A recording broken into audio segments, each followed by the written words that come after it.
Assalamualaikum warahmatullahi wabarakatuh. Perkenalkan, nama saya Fitriani Tausman. Saya dari kelas A jurusan Antropologi, Stambuk N1A1 8088 dengan mata kuliah Sistem Sosial Budaya Indonesia, mana saya akan menjelaskan pengantar sistem sosial. Pertama, judul kecilnya, pengertian sistem.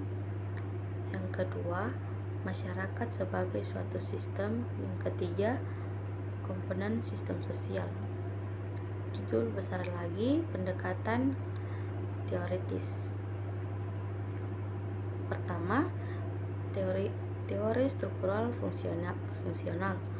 Yang kedua, teori konflik dialektika. Kemudian ada faktor apa Indonesia yang majemuk ini bisa hidup damai dan berdampingan pada saat yang sama. Kemajemukan tersebut sekaligus berpotensi menimbulkan konflik. Apa penyebab tersebutnya? Saya akan menjelaskan pengertian pertama. Pengertian sistem banyak digunakan berbagai ilmu pengetahuan.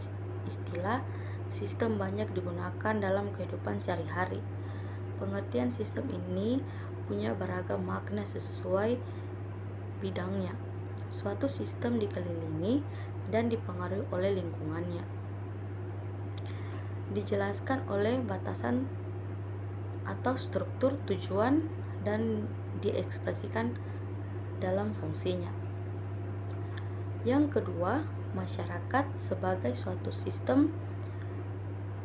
Artinya, kehidupan bersama dalam masyarakat harus dilihat sebagai suatu keseluruhan unsur-unsur atau bagian yang berhubungan satu sama lain, saling tergantung dan berada dalam satu kesatuan.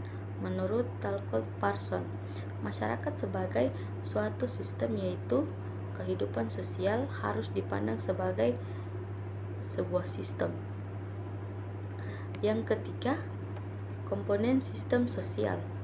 Komponen sistem sosial adalah peran sosial, artinya tingkah laku normatif yang melekat pada status sosial seseorang. Yang memegang peran sosial itu adalah manusia yang menjadi anggota masyarakat sebagai komponen dari sistem sosial masyarakat. Peran sosial itu saling berhubungan secara timbal balik dan saling tergantung untuk membentuk suatu kesatuan hidup bermasyarakat. Berikutnya, teori struktural fungsional.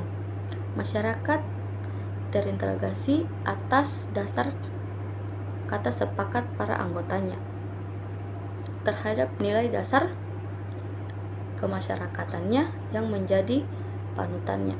Kesepakatan atau tersebut menjadi general agreements yang mempunyai kemampuan mengatasi perbedaan pendapat dan kepentingan para anggotanya.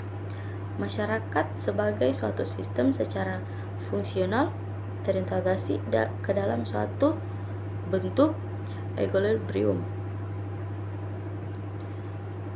Berikutnya, teori konflik dialektika, di mana memandang bahwa perubahan sosial tidak menjadi melalui proses penyesuaian nilai-nilai yang membawa perubahan, tetapi menjadi akibat adanya konflik yang menghasilkan kompromi-kompromi yang berbeda dengan kondisi semulanya. Faktor majemuk di Indonesia bisa hidup damai dan berdampingan pada saat yang sama. Indonesia dapat bersatu di tengah-tengah perbedaan karena dengan adanya perbedaan dapat meningkatkan rasa toleransi satu sama lain. Sebagai timbul rasa saling membutuhkan Selain itu, Indonesia mempunyai moto Bhinneka Tunggal Ika yang artinya berbeda-beda tetapi akan tetap satu. Kemajemukan tersebut sekaligus berpotensi menimbulkan konflik tersebut perbedaan kebiasaan antara daerah satu dengan yang lain. Konflik rasial juga didasarkan oleh paham rasialisme atau diskriminasi ras. Di sini saya cukup menjelaskan karena saya tidak dapat mengikuti penelitian kemarin. Mohon maaf jika ada salah. Saya akhiri, wabillahi taufiq wal hidayah. Assalamualaikum warahmatullahi wabarakatuh.